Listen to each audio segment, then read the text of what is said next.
श्री हरिवंश श्री राधा वल्लभ श्री हरिवंश। ओम अज्ञानतिम्रान्धस्य ज्ञानाञ्जना शलाकया चक्षुरुन्मीलितं येन तस्मै श्री गुरुवे नमः। श्री राधा। गुरु की कृपा, इस विषय पर आज चर्चा की जाएगी। क्या है गुरु जी की कृपा? तो गुरु कृपा अथवा संत कृपा का बहुत विशेष महात्मा है। भगवान की कृपा से इस जीव को मनुष्य देह प्राप्त होता है। यह मनुष्य देह बहुत दुर्लभ है। वहीं जब गुरु कृपा हो जाती है तो हमें भगवान की प्राप्ति हो जाती है, भगवान हमसे मिल जाते हैं। ये गुरु कृपा से होता है। लोग समझते हैं कि हम गुरु बनाएंगे तब वे कृपा करेंगे, परंतु यह कोई महत्व की बात नहीं है। अपने अपने बालकों का सब पालन करते हैं। कुतिया भी देखो अपने बच्चों का पालन करती है कि नहीं। परंतु संत कृपा बहुत विलक्षण होती है। दूसरा शिष्य बने या न बने, उनसे प्रेम करे या बैर करे, इसको संत नहीं देखते। दीन दुखी को देखकर संत का हृदय द्रवित हो जाता है, तो इससे उसका काम हो जाता है। देखो ना, जगाई मथाई प्रसिद्ध पापी थे, बहुत बड़े पापी। साधुओं से ये लोग वैर रखते थे, पर चैतन्य महाप्रभु ने उन पर दया करके उनका उद्धार कर दिया। अब ये भी समझो कि कृपा और एक दया होती है। एक कृपा होती है और एक दया होती है। दया में कोमलता होती है, पर कृपा में थोड़ा शासन होता है। दया में शासन नहीं होता, केवल हृदय द्रवित हो जाता है। हृदय द्रवित होने से शिष्य का काम हो जाता है। संत सब पर कृपा करते हैं, पर परमात्म तत्व का जिज्ञासु ही उस कृपा को ग्रहण करता है। तो आप में यदि जिज्ञासा है परमात्म तत्व की, तो आप कृपा को ग्रहण कर सकते हो, वरना नहीं। जैसे प्यासा आदमी ही जल को ग्रहण करता है, जल के महत्व को समझता है, उसी प्रकार से जिज्ञासु व्यक्ति, परमात्म तत्व का जिज्ञासु व्यक्ति ही गुरु कृपा, संत कृपा को ग्रहण करता है।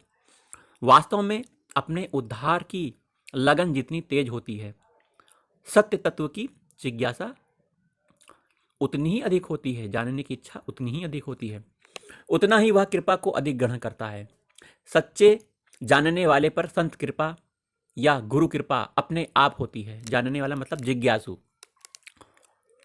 गुरु कृपा होने पर फिर कुछ बाकी नहीं रहता, परंतु ऐसे गुरु संत महात्मा बहुत दुर्लभ होते हैं।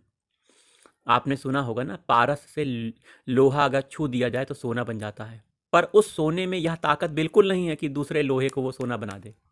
ये पारस की विशेषता है। परंतु संत महात्मा और असली गुरु अगर मिल गए तो इनकी कृपा से चेला भी गुरु बन जाता है, अपने समान बना देते हैं। जैसे पारस से पारस बना दिया, गुरु को पारस को कहते हैं आप, तो वो अपने समान पारस बना देते हैं। सोना नहीं बनाते, पारस बना देते, जो लोहे को सोना बना देते हैं। महात्मा बन जाता है वह चेला भी। पारस और संत में बहुत अंतर जान, यह लोहा कंचन करे वह करे आपू समान। मतलब संत और गुरु अपने समान कर देते हैं। यह गुरु कृपा की विलक्षणता है। यह गुरु कृपा 4 प्रकार से होती है। स्मरण से होती है, दृष्टि अर्थात देखने से होती है, शब्द से होती है, स्पर्श से होती है। 4 प्रकार से गुरु कृपा होती है। जैसे कछुआ की पत्नी कछुई रेत के भीतर अंडा देती है, पर खुद पानी के भीतर रहती हुई उस अंडे को याद करती रहती है, और तो उसके स्मरण से अंडा पक जाता है। ऐसे ही गुरु के याद करने मात्र से शिष्य को ज्ञान हो जाता है। गुरु के याद करने मात्र से शिष्य को ज्ञान हो जाता है। यह है स्मरण दीक्षा है। जैसे मछली जल में अपने अंडे को थोड़ी थोड़ी देर में देखती है और देखने मात्र से अंडा पक जाता है, ऐसे ही गुरु कृपा दृष्टि से शिष्य का को ज्ञान हो जाता है। यह दृष्टि दीक्षा है। जैसे कुररी पृथ्वी पर अंडा देती है, कुररी पृथ्वी पर अंडा देती है और आकाश में शब्द करती हुई घूमती रहती है, उस शब्द से अंडा पक जाता है। ऐसे ही गुरु अपने शब्दों से शिष्य को ज्ञान देता है। इसे शब्द दीक्षा कहते हैं। आगे सुनिए, जैसे मयूरी अपने अंडे पर बैठी रहती है, उसके स्पर्श से अंडा पक जाता है, ऐसे ही गुरु के हाथ के स्पर्श से शिष्य को ज्ञान हो जाता है। यह स्पर्श दीक्षा है। तो आगे सुनिए, ईश्वर की कृपा से आपको ये मनुष्य देह मिला है, बहुत दुर्लभ। इसके महत्व को आप समझ नहीं पा रहे हो। महत्व को समझ जाते तो आप भगवान की प्राप्ति की चाह में बहुत तेजी से बढ़ जाते। महत्व को समझो, इस मनुष्य शरीर को खोना नहीं है। एक एक पल भगवान का स्मरण करो, चिंतन करो। बहुत कृपा से मिलता है यह मनुष्य शरीर। इसको पाकर जीव जो स्वर्ग नरक कहीं भी जा सकता है, मुक्त भी हो सकता है। परंतु गुरु कृपा या संत कृपा से मनुष्य को स्वर्ग और नरक नहीं मिलते, याद रखना। गुरु कृपा से न स्वर्ग जाता है न नरक जाता है, केवल मुक्ति, भगवान का प्रेम ये मिलता है। गुरु बनाने से ही गुरु कृपा होती है, ऐसा नहीं है। बनावटी गुरु से कल्याण बिल्कुल नहीं होगा। जो अच्छे संत महात्मा है वो चेला बनाने से ही कृपा करते हो, ऐसी बात नहीं है। वे स्वतः और स्वाभाविक कृपा करते हैं। सूर्य को कोई इष्ट मानेगा तभी वह प्रकाश करेगा, यह बात बिल्कुल नहीं है। सूर्य तो स्वतः अपने आप ही स्वाभाविक प्रकाश करता है भाई।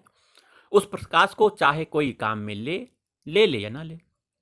ऐसे ही गुरु की, संत महात्माओं की कृपा स्वतः अपने आप स्वाभाविक होती है भाई।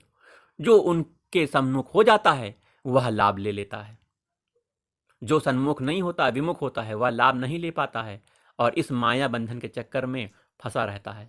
शरीर अभिमान में फंसा रहता है, शरीर के भोगों में फंसा रहता है।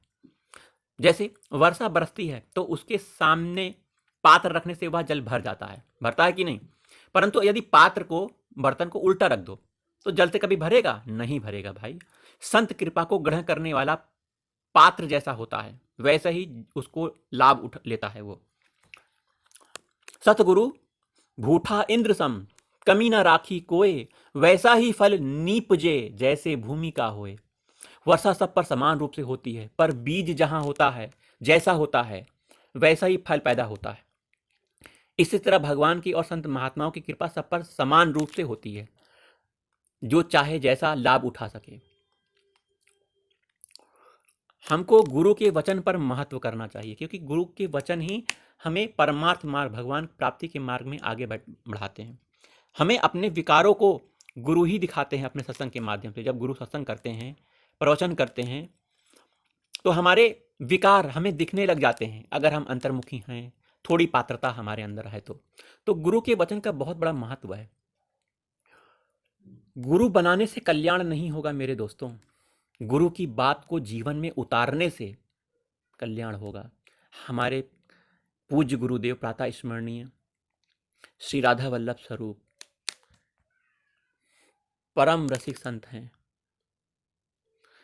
उनका यही आदेश है कि भगवान का चिंतन कभी ना छोड़ना, नित्य उनका चिंतन, उनके नाम में लगे रहना,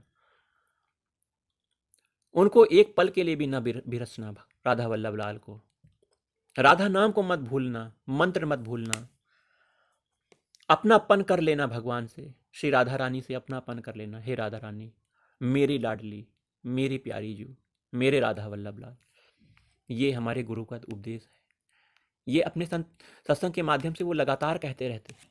कई बार उन्होंने अपने आश्रय की बात अपने सत्संग में कही है।